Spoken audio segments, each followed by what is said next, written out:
Security Council. The Nigerian representative told the council that the country remains resolute to defeating terrorism. We look forward to the Security Council to continue to maintain the constructiveness with which it has so far approached the situation since the beginning of the Boko Haram-induced crisis in the region. Despite the enormous challenges occasioned by the terrorist activities of Boko Haram, the government of Nigeria remains resolute to defeating terrorism in all its ramifications. The council's president said all members must act now if farming is to be avoided in the region. The resolution calls upon the countries in the region and the international community and the UN to scale up urgently our response to the humanitarian crisis. We must all act now if famine is to be avoided. The resolution also supports the regional governments to lead a comprehensive and effective response to the crisis. That means addressing the root causes of the crisis by addressing economic inequalities, countering violent extremism, and empowering women. Meanwhile, the military have been demining farms across the state. Much of the farmlands have been a battlefield in the war against Boko Haram, but the government is working to make it safe for cultivation again. Yet while the military works to make liberated areas secure, conflict still poses a threat to the relief efforts.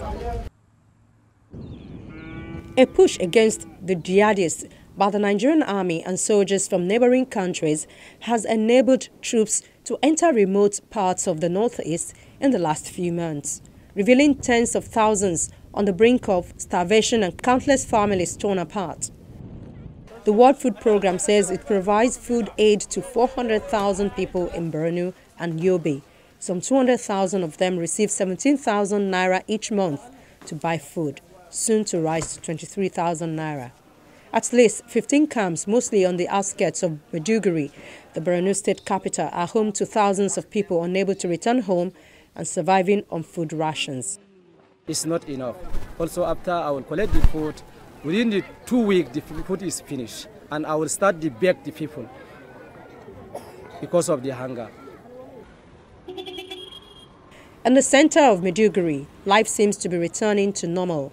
Food markets are bustling, but soldiers in pickups clutching rifles are reminders of the need for vigilance. The Food and Agriculture Organization says a failure to restore their ability to farm will in the long term mean displaced people will depend on expensive food aid. You will depend on expensive food aid, the malnutrition will remain bad, nutrition will go down, the income will spiral down. They won't have any dignity. They will remain in these camps and they become like easy target again for other armed groups. They might have to migrate again, maybe even up to Europe. The massive shrinking of the Lake Chad in the northeast geopolitical zone of Nigeria, which played a key role in predisposing the people of the zone to enlistment into Boko Haram terror group, is a clear example of how far-reaching the consequences of climate change can be. Because the lake has receded by over 90% of its original storage in the last 40-50 years, it's part of the reason why we have this serious security challenge in the region, loss of opportunities. So how much more if the lake dries up completely? If the world doesn't do something about resuscitating the lake, chances are the 30-40 million people that are surviving around within the Lake Chad Basin will look for nowhere else to go but to start crossing the Sahara and the Mediterranean and going into Europe, which is becoming a serious crisis situation now in the European countries.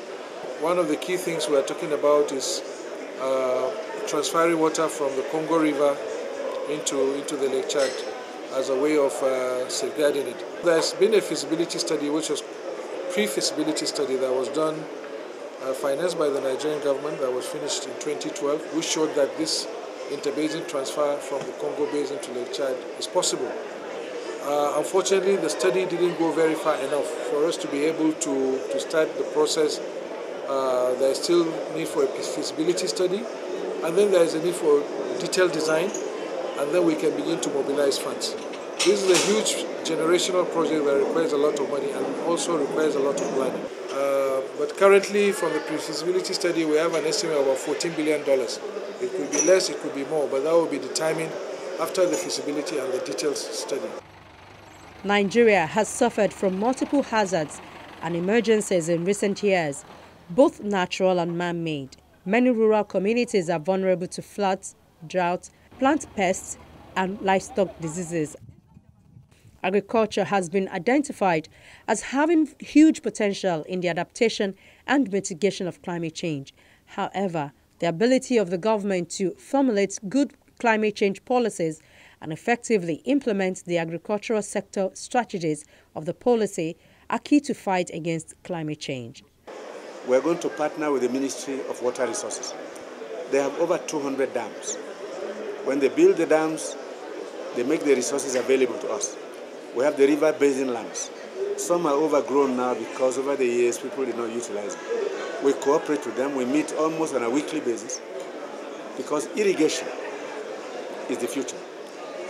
Supporting them, we're going to do a number of lakes under rural development and small dams to make sure that we can harvest food, grow and harvest food at least 3 times a year, grains, vegetables, and support livestock.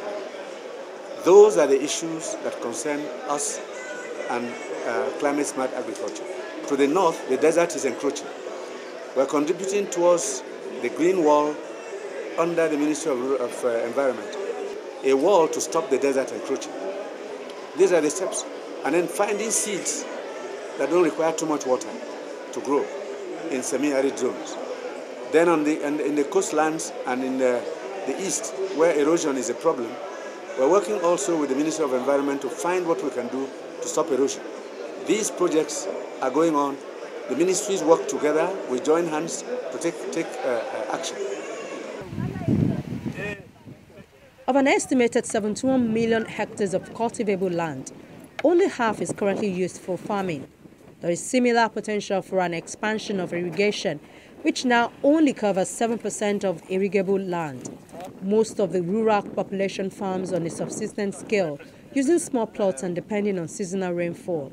A lack of infrastructure, such as roads, further exacerbates poverty in rural areas by isolating rural farmers from needed inputs and profitable markets. Pressure from growing population is also impacting already diminished resources, further threatening food production. Overfarmed lands, deforestation and overgrazing are severe in many parts of the country. Drought has become common in the north, while erosion and flooding is a major problem in the south.